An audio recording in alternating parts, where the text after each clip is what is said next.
തൊണ്ണൂറ്റൊന്നാം സങ്കീർത്തനം അതിൻ്റെ 4-ാമത്തെ വാക്യത്തിൽ പറയുന്നു, തൻ്റെ തൂവലുകൾ കൊണ്ട് അവൻ നിന്നെ മറയ്ക്കും, അവൻ്റെ ചിറകിൻ കീഴിൽ നീ ശരണം പ്രാപിക്കും.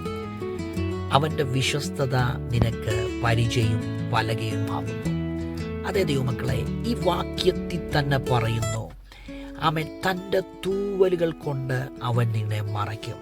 യേശു കർത്താവിൻ്റെ ചിറകിൻ മറവിൽ നാം ആണെങ്കിൽ ഒരു ദുഷ്ടശക്തികൾക്കോ ഒരു പൈശാചിക ശക്തികൾക്കോ നമ്മെ തകർത്ത് കളയുവാൻ കഴിയുകയില്ല.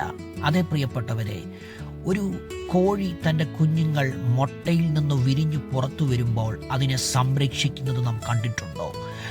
പഴയ കാലത്തൊക്കെ അമ്മച്ചിമാർ ഈ കോഴിയെ അടവെച്ച് വിരിയിച്ച് ഈ കോഴിക്കുഞ്ഞുങ്ങൾ പുറത്തിറങ്ങുന്ന സമയം മുതൽ അത് ഒരു പറക്ക മുറ്റുന്നത് വരെ തന്നെ അത് ആ ആഹാരം കഴിക്കുവാൻ അതിൻ്റെ സമയമാകുന്നതുവരെ അതിൻ്റെ തള്ളക്കോഴി അതിനെ ആ തൂവലുകൾക്കകത്ത് ആ ചിറകിൻ കീഴിൽ അതിനെ സൂക്ഷിക്കുന്നത് പോലെ, അതിനെ സംരക്ഷിക്കുന്നത് പോലെ നമ്മുടെ കർത്താവിൻ്റെ സംരക്ഷണ വലയത്തിൻ്റെ അകത്താണ് നാമെങ്കിൽ നമ്മെ ഒരു ശക്തികൾക്കും തൊടാൻ കഴിയുകയില്ല.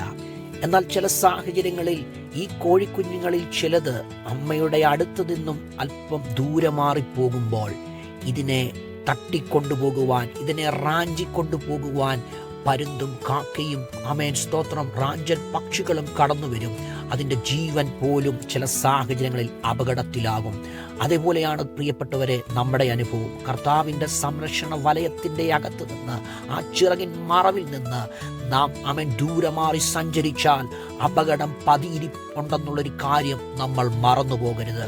നാം ദൂരെ മാറി സഞ്ചരിച്ചിട്ടുണ്ടെങ്കിൽ കർത്താവിൻ്റെ സംരക്ഷണത്തിലേക്ക്, ആ ഒരു സാന്നിധ്യത്തിൻ്റെ മറവിലേക്ക് നമുക്കൊന്ന് മടങ്ങി വരാം. ആ ചിറകിൻ മറവിൽ സുരക്ഷിതത്വം ഉണ്ടെന്നുള്ളൊരു കാര്യം നമ്മൾ മറന്നു പോകരുത്.